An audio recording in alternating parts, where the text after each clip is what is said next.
For most of human history, the world was a frightening place. Hunger stalked villages, plagues wiped out entire cities. War arrived like a storm, destroying everything in its path. People prayed to distant gods, searched the sky for signs, and hoped that tomorrow might be less cruel than today. Life was short, unpredictable, and fragile, but that era is gone. Something extraordinary has happened. Humans have done what no other species has ever managed. We have begun to break free from the old chains of famine, disease, and war. And now, for the first time, we face a new question. If we are no longer fighting for survival, then what are we fighting for? The story of Homo sapiens has always been a story of struggle. Our ancestors hunted through forests, hid from predators, and fought the cold with fire they barely understood. They walked across continents on bare feet, rarely knowing where they were going. But slowly, over tens of thousands of years, something shifted. They discovered how to cooperate, how to imagine, and how to build worlds that existed only in their collective minds. Laws, gods, kings, nations, markets, corporations. These were not physical realities, they were shared fictions. And these fictions allowed millions of people to coordinate, trust, and create. That was the foundation of our rise. Not muscle, not claws, not fangs. Cooperation, imagination, shared belief. And those two tools have now pushed us into an unprecedented moment in history. In the 21st century, humanity is no longer preoccupied with the ancient enemies that once haunted our dreams. Famine has retreated. Disease is losing its grip. War, although still real, is no longer the dominant force shaping our destiny. Even global poverty has dropped at a speed no one expected. For the first time, humanity has more people dying from eating too much than from eating too little. More people dying from old age than infectious disease. More people losing their lives to suicide than to war and homicide combined. It is a strange and uncomfortable truth. We have outgrown the ancient threats, and in doing so, we have begun to act like gods, but gods with the anxiety of humans. The question now is not how to survive. The question is how to transform. This is the world of Homo Deus, the next stage of our story. It is not a prophecy, because the future is never fixed. It is a possibility, a path emerging from the choices we make as individuals, societies, and as a species. The rise of Homo Deus is the rise of a creature that seeks more than comfort and safety. It seeks mastery. It seeks longevity, happiness, intelligence, and perhaps even eternity. To understand this new chapter, we must look back at the journey that brought us here. Three great forces shaped human fate for most of history: famine, plague, and war. They were the ever-present threats that humbled kings and crushed empires. But those forces were not supernatural punishments. They were problems that humans eventually learned how to solve. Take famine. For thousands of years, hunger was the most predictable killer. Droughts destroyed crops. Empires collapsed when food supply chains broke. Ancient kings sacrificed animals to the gods, hoping for rain. Medieval peasants prayed for mercy as cold winters ravaged their fields. Even in the 17th century, entire nations were devastated by hunger. France lost 15% of its population in a single famine. Finland lost nearly 1/3. Starvation was a normal part of life, just as unavoidable as death itself. And yet today, famine is almost always the result of politics, not nature. The world produces enough calories for everyone. The challenge is distribution, not scarcity. When people starve today, it is because governments fail, economies collapse, or wars block food supplies. Humanity has not eliminated hunger completely, but we have learned how to keep it under control. The same revolution unfolded with disease. The Black Death swept through Europe in the 14th century and killed up to 200 million people. Smallpox killed 90% of the native populations of the Americas. Measles, cholera, typhus, influenza, all of them were once unstoppable. But science transformed the relationship between humans and microorganisms. Vaccines, antibiotics, sanitation, and global medical coordination have turned the tide. Even diseases once feared as apocalyptic, like Ebola, now cause thousands of deaths instead of millions. And war, once the defining feature of civilization, has changed its nature as well. Nations still fight, but modern warfare is more about technology, precision, and politics than mass slaughter. The global number of people dying from war has decreased dramatically. A person today is statistically far more likely to die from overeating than from battle. So if the old enemies have weakened, what replaces them? What replaces fear when fear no longer rules us? This is when the human imagination turns inward. If we have the power to cure diseases, why not cure aging? If we can engineer crops, why not engineer ourselves? If we can understand the brain as an algorithm, why not rewrite that algorithm? For the first time in history, humanity is turning its attention away from survival and toward transcendence, to live longer, to be happier, to become more intelligent, to upgrade the human body and mind, to design life itself.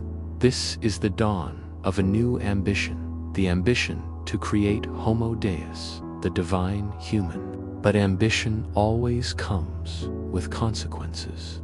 Technology is no longer a tool we use. It is a partner, a co-author of our evolution. We are merging with our machines in ways subtle and dramatic. Pacemakers regulate our hearts. Cochlear implants restore hearing. Prosthetic limbs connect directly to neural signals. Brain-computer interfaces are being tested. Artificial intelligence analyzes our choices, predicts our desires, and understands our behaviors better than we do. And this is only the beginning. Humanity is entering an era where our bodies, our minds, and our societies will be reshaped by algorithms, biotechnology, and data. The question is not whether this transformation will happen. The question is who will control it and who will be left behind. For while some humans may rise toward the status of Homo Deus, others may fall into a new kind of poverty, not poverty of money, but poverty of relevance. Imagine a world where machines outperform humans, not only in strength, but in intelligence, creativity, and emotional analysis.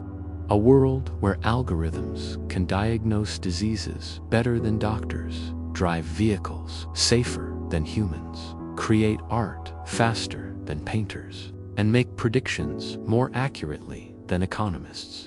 In that world, what happens to the ordinary worker? What happens to the millions of people whose skills become obsolete? In every previous technological revolution, humans outran the machine by developing new skills.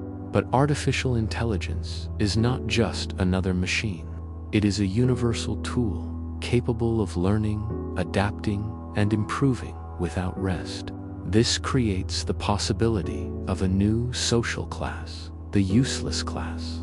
Not useless in value, but useless in the economic sense, unable to compete in a market dominated by algorithms and automation. This is one of the central tensions of Homo Deus. How do we remain relevant in a world where intelligence itself is being automated? At the same time, biotechnology is transforming another cornerstone of human identity, the body. For centuries, we accepted aging as a natural process. Organs deteriorate, cells fail, memory fades, death comes. But now we are trying to delay, repair, or even reverse the process. Scientists study genetic pathways linked to longevity. Companies invest billions into anti-aging research. Synthetic organs are being printed. Nanomachines are being designed to repair tissues from within. We are attempting to redesign the human body just as we once redesigned crops and animals. It sounds like science fiction, but science fiction has a habit of becoming science fact. Still, as we extend life and engineer biology, we must confront a deeper question. What does it mean to be human? If we enhance our bodies with implants, upgrade our intelligence with neural links, and modify our genes, do we remain human, or do we become something else? Something beyond Homo sapiens, something like Homo Deus. And what happens to human experience when algorithms know us better than we know ourselves? Already, social media platforms can predict our preferences, emotional triggers, political leanings, and purchasing habits. Search engines tailor information to our psychological profiles. Recommendation systems guide our entertainment choices. Soon, biometric sensors may measure our heart rate, stress levels, and micro-expressions, allowing AI to infer our deepest fears and desires with precision. In that world, free will becomes a complicated idea. If an algorithm knows what you will choose before you choose it, are you still free? This is not a philosophical puzzle. It is a practical concern. Because the more accurately algorithms can predict our behavior, the easier it becomes for companies, governments, and systems of power to influence us not through force, but through personalization. This is the quiet revolution of the 21st century. Not a revolution of guns, but of data. Not a revolution of empires, but of algorithms. Not a revolution of politics, but of psychology. And at the center of it all is a species struggling to define its next step. Humanity is standing at a crossroads. One path leads to unprecedented innovation, health, longevity, and expansion of consciousness. The other leads to inequality, manipulation, and the loss of autonomy. The story of Homo Deus is the story of this tension between mastery and meaning, between intelligence and wisdom, between power and purpose. To understand where we are headed, we must understand what we are becoming. And to understand what we are becoming, we must understand the systems that shape us. The next chapters of this audio documentary will explore exactly that. How data is transforming human experience. How AI challenges our understanding of free will. How biotechnology redefines life. And how new religions of technology may emerge to fill the void left behind by the old gods. Because in the future, the question will not be, what do we want? The question will be, what do algorithms want? And the answer to that question may reshape the fate of our species. As humanity moves deeper into the 21st century, a quiet transformation is unfolding beneath the surface of everyday life. It is not dramatic like the rise and fall of empires. It does not look like armies on horseback or revolutions sweeping through capital cities. Instead, it looks like a smartphone vibrating in your pocket, a notification flashing across a screen, a suggestion, a recommendation, a gentle nudge from an algorithm that seems to know you better than you know yourself. We do not often notice it because it does not shout, it whispers. But its whispers shape the modern human experience more than kings or gods ever did. We like to believe that we think freely, that our desires are our own, that what we choose reflects who we are. But increasingly, our choices reflect the invisible hands of algorithms trained on oceans of data. Every scroll, pause, click, purchase, and hesitation becomes part of a profile, a model, a pattern. And that pattern allows machines to predict what we will want before we consciously want it. This is where humanity's next challenge begins, not with violence or hunger, but with influence, with the subtle erosion of autonomy. In the past, leaders controlled people through fear and force.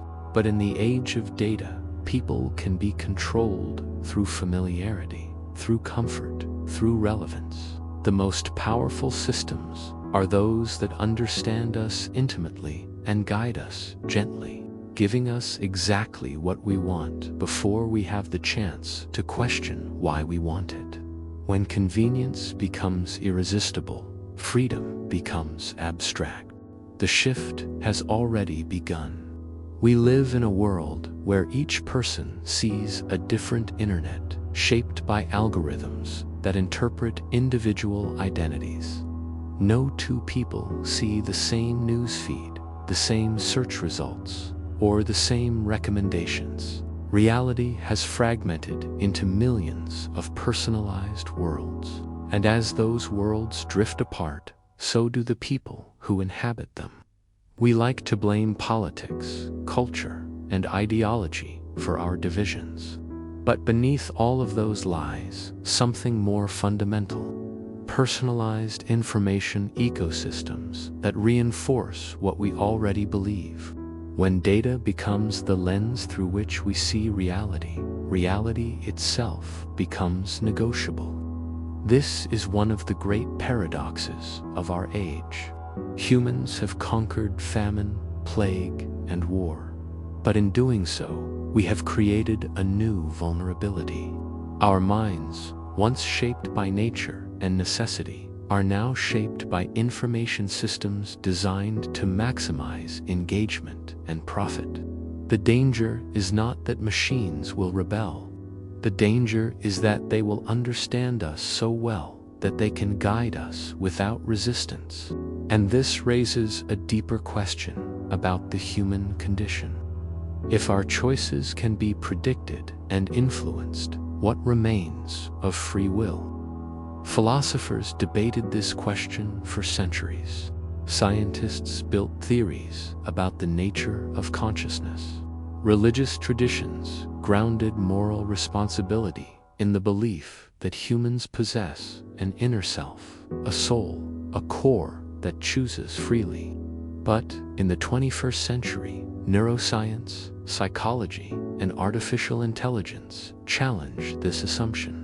They do not claim that humans are machines. They simply show that behavior can be modeled, influenced, and increasingly automated. Consider the simplest example.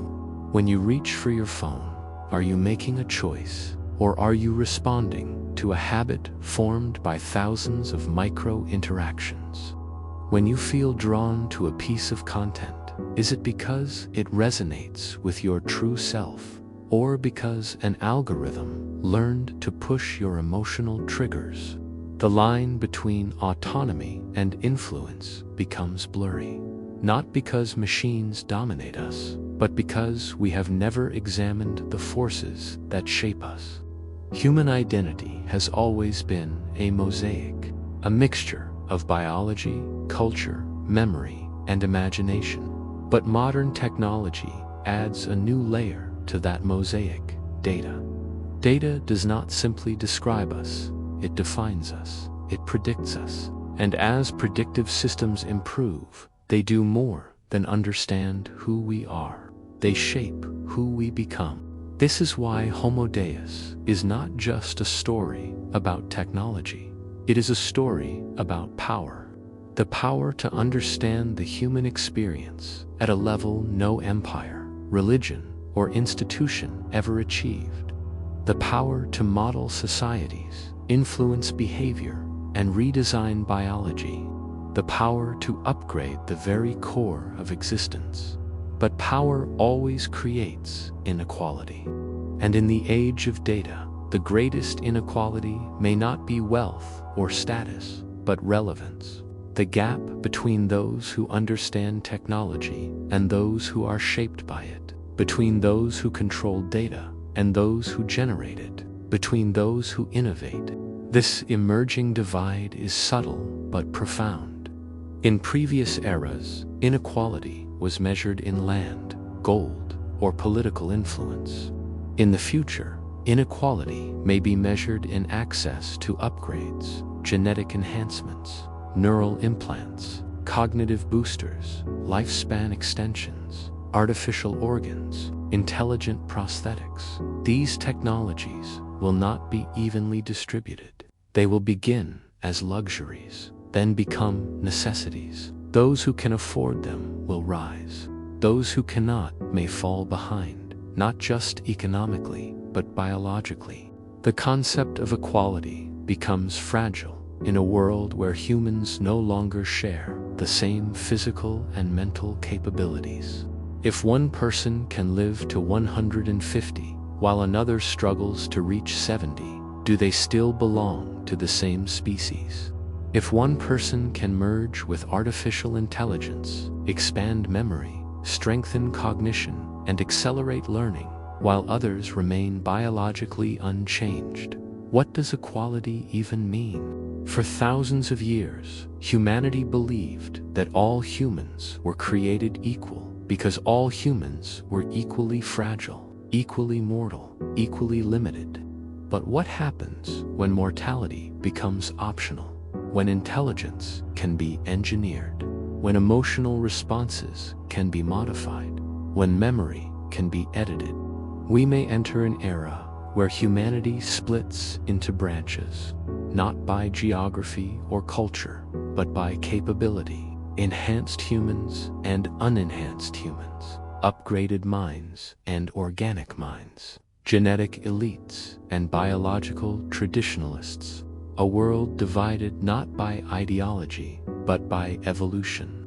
Not natural evolution, but designed evolution. This raises ethical questions that our institutions are not prepared to answer. Who decides which traits are desirable? Who controls the technology? Who benefits? Who is excluded? And what happens to the millions of people who cannot keep up with the speed of change? Technology evolves exponentially. Humans evolve slowly. The gap widens every year. And yet, amid all of these concerns, there is a deeper, quieter transformation that may redefine the human story more than any scientific breakthrough.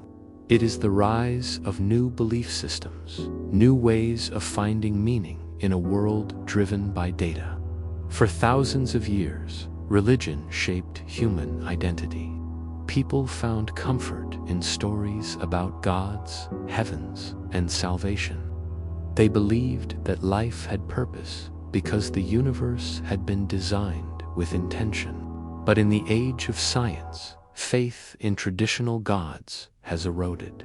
As humans gained mastery over the natural world, the old myths lost some of their power. However, humans cannot live without meaning. When one story fades, another rises to take its place. In the 21st century, new ideologies are emerging. They are not built around supernatural beings. They are built around the human self. This is the rise of humanism, the belief that meaning does not come from the gods above, but from the experience within. The idea that the individual, not the divine, is the center of the universe, that feelings matter more than commandments, that authenticity matters more than obedience, that personal fulfillment is the highest goal. Humanism comes in different forms: Liberal humanism celebrates the freedom of the individual. Socialist humanism emphasizes compassion and equality. Evolutionary humanism embraces struggle, competition, and the pursuit of excellence. But all share one idea: that humans create meaning. Humans shape values. Humans determine purpose. This shift from divine authority to human experience is one of the most significant revolutions in history. It allowed modern societies to embrace science, democracy, and personal freedom. It replaced cosmic purpose with personal purpose. But now even humanism faces a new threat.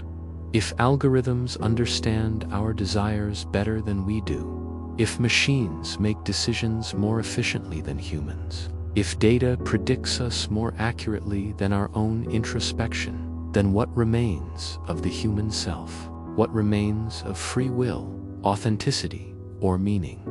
In a world where algorithms guide emotions, how do we define the human soul? In a world where machines advise decisions, how do we define wisdom? In a world where data replaces intuition, how do we define identity? These are not abstract worries. They are questions we must answer as technology advances. The future will not be shaped by the most powerful machines, but by the stories we tell ourselves. Stories about what it means to be alive, to be conscious, to be human. Because if humans stop believing in their own agency, we risk surrendering our autonomy not through violence, but through convenience. The danger is not enslavement. The danger is irrelevance, not being controlled, but being bypassed, not being oppressed, but being ignored. At the same time, new forms of spirituality may emerge. Not ancient gods, but digital gods. Not holy scriptures, but data streams. Not temples, but platforms. These belief systems will promise happiness, longevity, and fulfillment, not in an afterlife, but in this life. They will offer algorithms instead of commandments, optimization instead of salvation. They will attract millions because they will work, because they will make life easier, because they will offer certainty in a world that grows more complex every year. And yet, for all our scientific progress, one mystery remains unsolved. A mystery at the core of existence: consciousness. We can map the brain. We can measure the firing of neurons. We can stimulate emotions with electricity and chemicals. But we still cannot explain why subjective experience exists, why pain hurts, why beauty moves us, why a story can bring us to tears, why music can lift us into transcendence. We understand the mechanics of the brain, but not the meaning of the mind. This gap between intelligence and consciousness creates a new dilemma for the future. Machines may surpass us in intelligence, but will they ever have subjective experience? Will they care? Will they suffer? Will they love? Or will they become hyper-intelligent systems with no awareness at all? If machines have intelligence without consciousness, and humans have consciousness without superior intelligence, which one will dominate civilization? This question reveals the deeper tension of Homo Deus. Are we upgrading ourselves into something greater? Or are we designing successors that will eclipse us?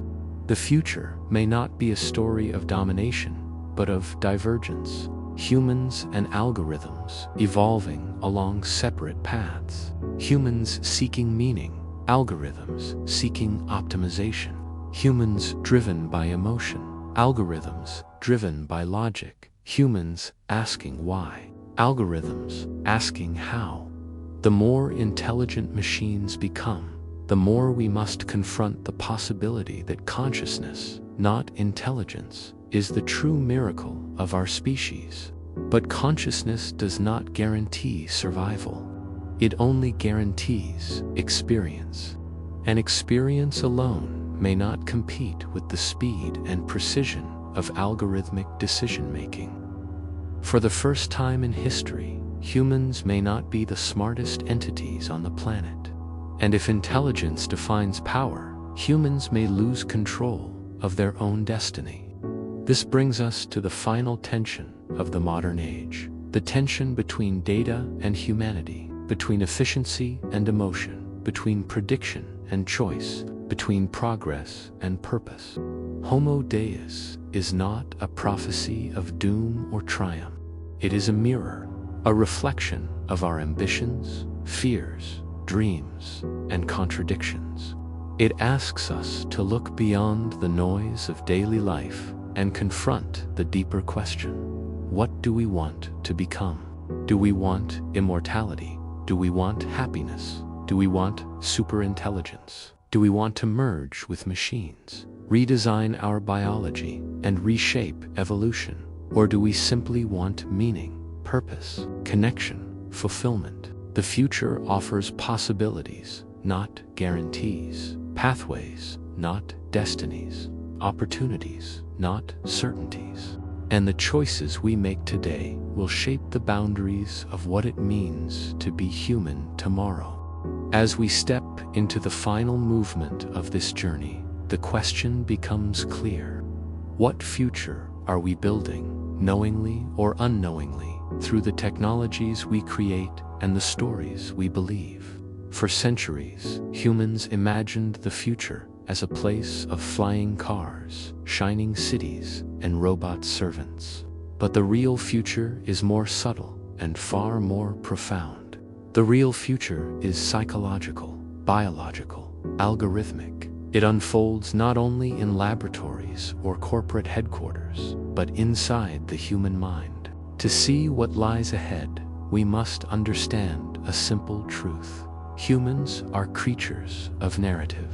We navigate life through stories. We explain experiences through stories. We find meaning through stories. And now, as artificial intelligence reaches deeper into our lives, the greatest contest of the 21st century may be a contest between stories written by humans and systems designed by algorithms. Between the ancient desire for purpose and the modern drive toward optimization. Already, algorithms shape more of our decisions than we realize. What we watch, what we buy, what we eat, what we fear, what we believe. Even our relationships are increasingly mediated by technology. People meet partners through digital profiles curated by machine learning. Friendships form and dissolve through social platforms. Entire communities exist only in virtual space. Human identity is becoming both more connected and more isolated, more informed and more manipulated, more empowered and more vulnerable. This is not inherently good or bad. It is simply the reality of a world where information flows faster than thought, where the boundaries between self and system blur, where the distinction between human choice and algorithmic influence dissolves. But it raises a profound question. If our emotions and decisions can be guided by data patterns, what remains of personal meaning? What remains of the inner voice that humans once believed was sacred? To answer this, we must examine where meaning has traditionally come from. In ancient times, meaning came from the gods. People believed their lives were part of a divine plan. Fate, destiny, cosmic purpose. These ideas gave comfort in a world filled with suffering. Later, meaning came from nations, ideologies, and collective identities. People sacrificed for their tribe, their kingdom, their revolution. In the modern age, meaning shifted inward. Humanism told us to look within, to follow our feelings, to trust our intuition. That inner voice became the compass of modern life. But now that voice is being challenged. If a machine can understand your emotions better than you can, if a system can predict your desires before they arise, if algorithms can manipulate your fears with precision, then the inner voice becomes less a guide and more a target. The modern world does not silence the self, it overwhelms it. It floods the mind with stimuli until humans struggle to distinguish genuine desires from engineered cravings. This is where the rise of new religions becomes inevitable. Not religions of gods, but religions of data, religions of efficiency, religions of intelligence. They will emerge not because people seek divine authority, but because people seek structure in a world that grows more complex every day. And these new belief systems will offer the one thing humans crave above all else: certainty.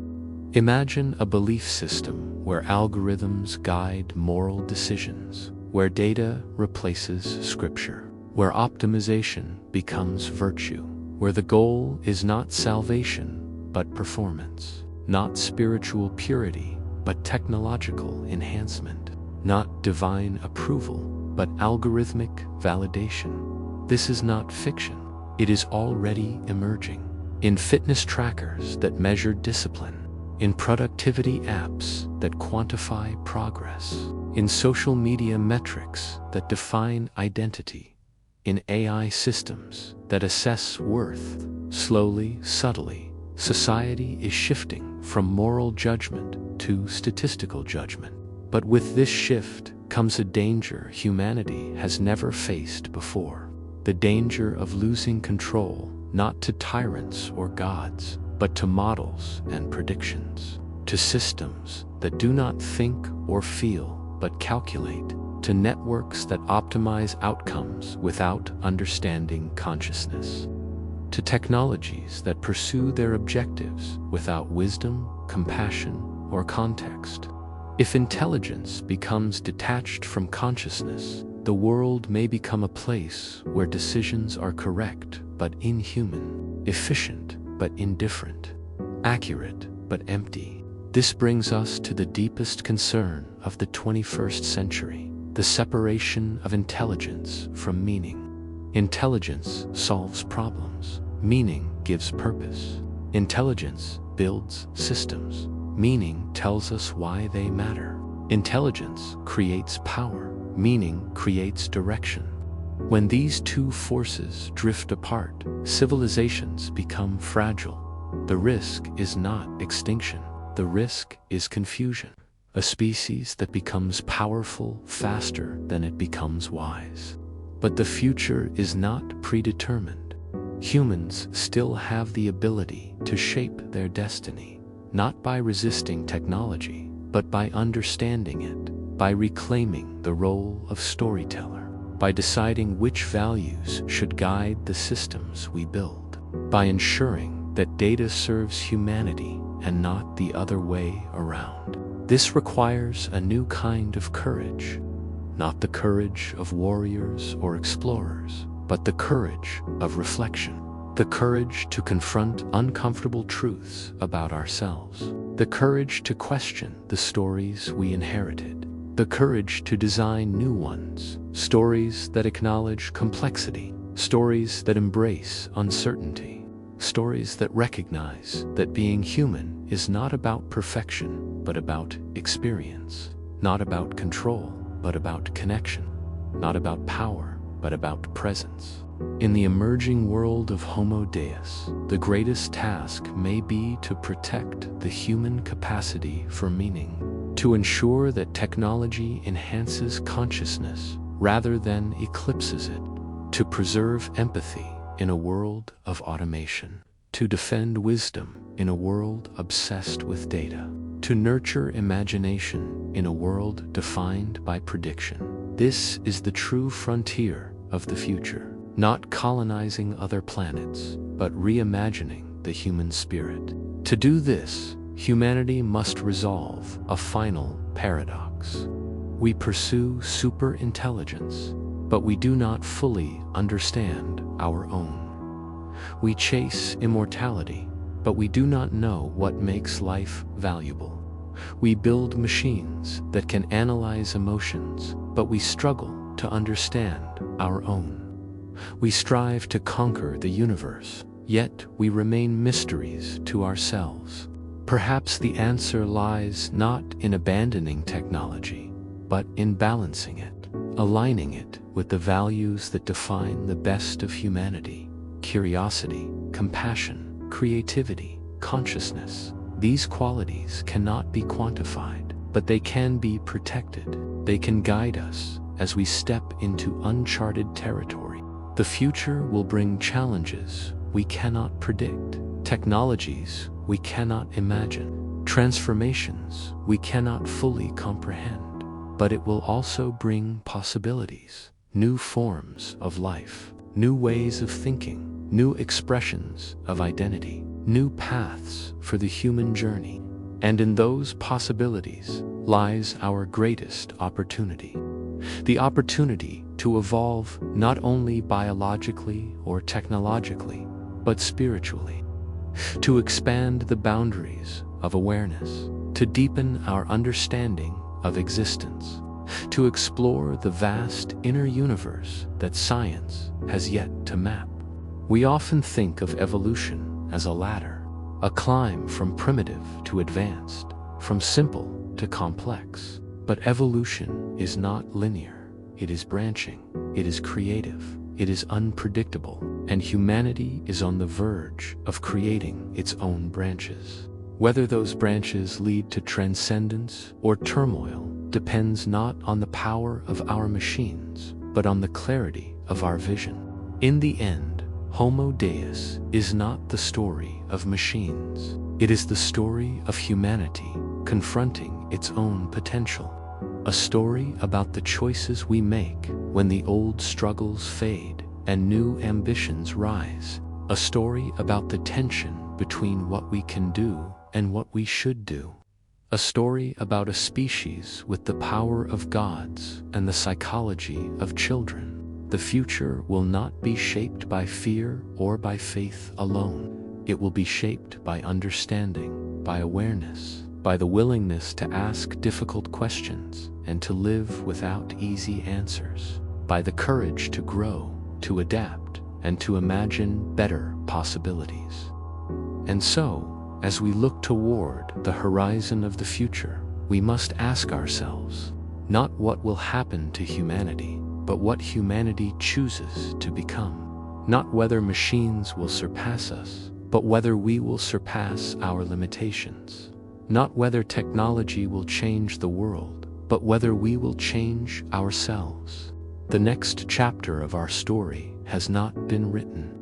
The future remains open. The story of Homo Deus is still unfolding, and humanity stands at the threshold of possibility, ready to decide what comes next.